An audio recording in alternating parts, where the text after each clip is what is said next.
ফুটন্ত গরম তেলের মধ্যে নুডলস দিয়ে যে এত মজার রেসিপি করা যায় আগে আমার জানা ছিল না।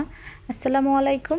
আজকে আমি আপনাদেরকে তৈরি করে দেখাবো নুডলস দিয়ে অসম্ভব মজার একটি নাস্তার রেসিপি। আশা করছি আপনাদের কাছে খুবই ভালো লাগবে। প্রথমে আমি গরম তেলে নুডলসটাকে ভেজে নিয়েছি।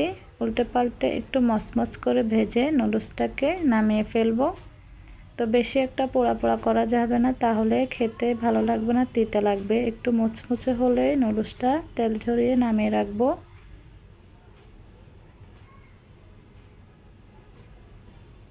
এরপর আমি একই তেলে কিছু বাদাম ভেজে নেব। আমি চীনা বাদাম দিচ্ছি। চীনা বাদামগুলোকে তেলে ভেজে নেব। তো এইভাবে একটু নেড়ে ছেড়ে বাদামগুলোকেও আমি তেলে ভেজে নিচ্ছি।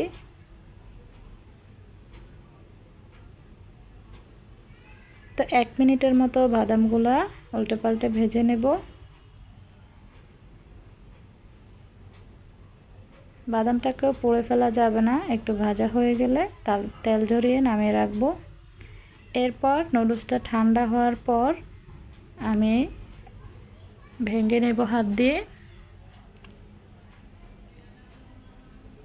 খুবই মচমচ হয়েছে, আপনারা দেখে বুঝতে পারছেন কতটা মচমচে হয়েছে নুডলসটা। আমি এভাবে হাত দিয়ে ভেঙে নিচ্ছি।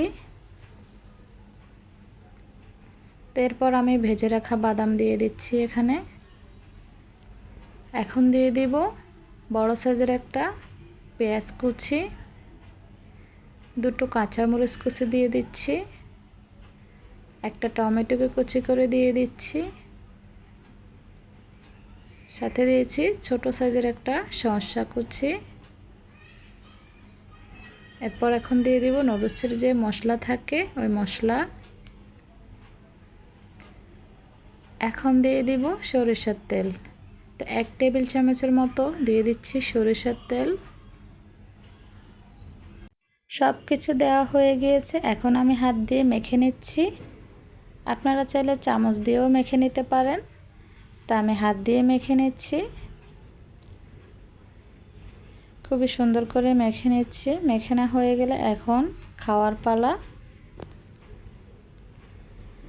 এই বৃষ্টিময় দিনে এরকম একটা বিকালের নাস্তা হলে তো অসম্ভব মজা হয়। আপনারা একবার ট্রাই করবেন, ট্রাই না করলে বুঝতেই পারবেন না যে কতটা মজা এটা খেতে। আর আমার খাওয়া দেখে কার কার এখন খেতে ইচ্ছে করছে তারা ঘরে তৈরি করে খাবেন। আর আমার রেসিপি ভালো লাগলে একটা লাইক দিয়ে সাথে থাকবেন। আল্লাহ হাফেজ।